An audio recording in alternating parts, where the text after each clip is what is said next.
ಕನ್ನಡದ ನಂಬರ್ 1 ದಿನಪತ್ರಿಕೆ ವಿಜಯವಾಣಿಯಲ್ಲಿ ಪ್ರಕಟವಾಗಿರುವ ಈ ದಿನದ ಮಹತ್ವದ ಸುದ್ದಿಗಳನ್ನೊಮ್ಮೆ ನೋಡೋಣ. ಉದ್ಯಮಗಳಲ್ಲಿ ಬಂಡವಾಳ ಹೂಡಿಕೆ ಆಧರಿಸಿ ಉದ್ಯೋಗ ಸೃಜನೆಗೆ ಅವಕಾಶ ಕಲ್ಪಿಸುವ ಹೊಸ ಉದ್ಯೋಗ ನೀತಿಗೆ ಸರ್ಕಾರ ಗ್ರೀನ್ ಸಿಗ್ನಲ್ ನೀಡಿದೆ.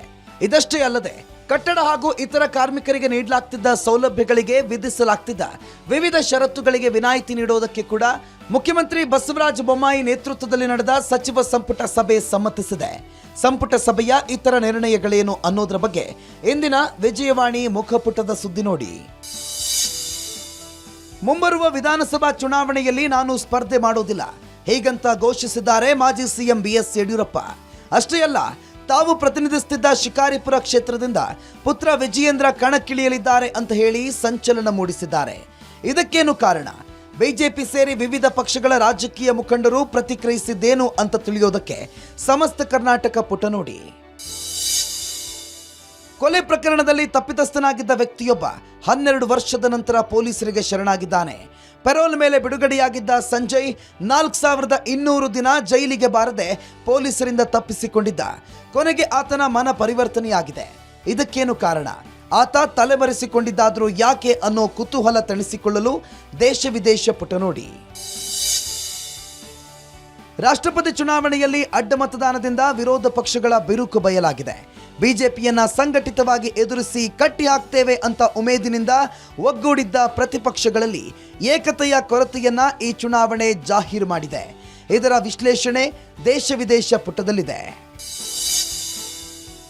ಏಲಕ್ಕಿ ಕಂಪಿನ ನಾಡು ಹಾವೇರಿ ರಾಜ್ಯ ರಾಜಕೀಯದಲ್ಲಿ ತನ್ನದೇ ಆದ ಛಾಪು ಮೂಡಿಸಿರೋ ಜಿಲ್ಲೆ. ರಾಜ್ಯದಲ್ಲಿ ಬಿಜೆಪಿ ಬಲ ಗಟ್ಟಿಗೊಳಿಸುವ ಪ್ರಮುಖ ಪಾತ್ರ ವಹಿಸಿದೆ. ಮುಖ್ಯಮಂತ್ರಿ ಸ್ವಂತ ಜಿಲ್ಲೆ ಅನ್ನೋ ಅಭಿಧಾನ ಬೇರೆ ಸಿಕ್ಕಿದೆ. 2023ರ ಚುನಾವಣೆಯ ತಾಲೀಮು ಈಗಾಗಲೇ ಆರಂಭಗೊಂಡಿದೆ. ಸಿಎಂ ಹಾಗೂ ಸಚಿವರು, ಹಾಲಿ ಶಾಸಕರು ಮತ್ತೊಮ್ಮೆ ಗೆಲುವಿಗಾಗಿ ಕಸರತ್ತು ಆರಂಭಿಸಿದ್ದಾರೆ. ಇವರ ಜೊತೆಗೆ ಮಾಜಿ ಶಾಸಕರು ಹೊಸಬರು ಪೈಪೋಟಿ ನೀಡುವುದಕ್ಕೆ ಕ್ಷೇತ್ರದಲ್ಲಿ ಸುತ್ತಾಟ ಮಾಡ್ತಿದ್ದಾರೆ. ರಣಕಣದ ರಾಜಕೀಯ ಚಿತ್ರಣ ಅಸೆಂಬ್ಲಿ ವಾರ್ ಅಂಕಣದಲ್ಲಿದೆ. ವಿಶ್ವ ಮಿದುಳು ಆರೋಗ್ಯ ದಿನದ ಅಂಗವಾಗಿ ಬೆಂಗಳೂರಿನ ಜಯನಗರ ಸಾರ್ವಜನಿಕ ಆಸ್ಪತ್ರೆಯಲ್ಲಿ ಬ್ರೈನ್ ಹೆಲ್ತ್ ಕ್ಲಿನಿಕ್ಗೆ ಚಾಲನೆ ನೀಡಲಾಗಿದೆ. ಏನಿದರ ವಿಶೇಷತೆ, ಇಲ್ಲಿ ದೊರೆಯುವ ಚಿಕಿತ್ಸೆಗಳಾವುವು ಮೊದಲಾದ ವಿವರಗಳಿಗೆ ಸಮಸ್ತ ಕರ್ನಾಟಕ ಪುಟ ನೋಡಿ.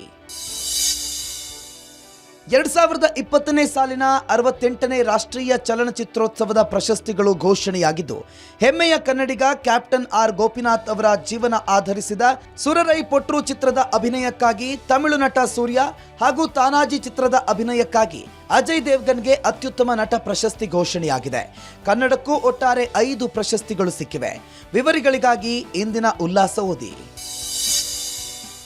ಇಂಡಿಯನ್ ಬ್ರಾಡ್ಕಾಸ್ಟಿಂಗ್ ಕಂಪನಿ ಲಿಮಿಟೆಡ್ ಅನ್ನೋ ಹೆಸರಿನಲ್ಲಿ ಖಾಸಗಿ ಕಂಪನಿಯಾಗಿ 1927ರ ಜುಲೈ 23ರಂದು ಆಲ್ ಇಂಡಿಯಾ ರೇಡಿಯೋ ಆರಂಭ ಆಗಿತ್ತು. ತನ್ನಿಮಿತ್ತವಾಗಿ ಪ್ರತಿ ವರ್ಷ ಜುಲೈ 23ರಂದು ರಾಷ್ಟ್ರೀಯ ಪ್ರಸಾರ ದಿನ ಅಂತ ಆಚರಿಸಲಾಗುತ್ತೆ. ಈ ಕುರಿತಾದ ಕುತೂಹಲಕಾರಿ ಮಾಹಿತಿ ಒಳಗೊಂಡ ಲೇಖನ ಇಂದಿನ ಪುಟಾಣಿಯಲ್ಲಿದೆ. ಇವಿಷ್ಟೇ ಅಲ್ಲ, ಮುಂಜಾನೆ ಮಾತು, ಅಂತರಂಗ, ವಾರ ಭವಿಷ್ಯ, ಮನೋವಿಕಾಸದ ಕಾಲಂಗಳು, ಕ್ರೀಡೆ, ಸಿನಿಮಾ, ದೇಶ ವಿದೇಶಗಳ ಭರಪೂರ ಸುದ್ದಿಗಳ ವಿಶೇಷಗಳಿಗಾಗಿ ವಿಜಯವಾಣಿ ಓದಿ.